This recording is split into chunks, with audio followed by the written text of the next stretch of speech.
જય અંબે. આજ આપણે એક સંતના જીવન દર્શન જોઈએ.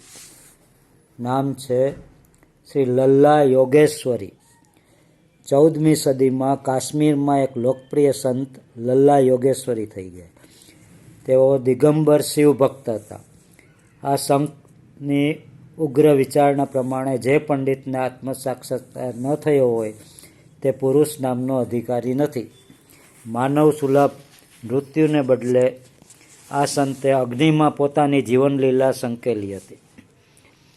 પછીથી તેમણે સોગમગ્ન નગરવાસીઓ સન્મુખ પ્રગટ થઈ સંપૂર્ણ સુવર્ણ વસ્ત્રાદિત બનીને જીવન દર્શન આપ્યા હતા. લલેશ્વરીનો જન્મ પંપોર પાસે આવેલ સિમપુરા ગામમાં એક બ્રાહ્મણ ખેડૂત પરિવારમાં થયો. આ ગામ શ્રીનગરથી 9 માઇલના અંતરે આવેલું છે. તેમના લગ્ન સોને પંડિત નામના બ્રાહ્મણ સાથે થયેલા. નાનપણથી જ લલેશ્વરીને સંસારમાં રસ ન હતો.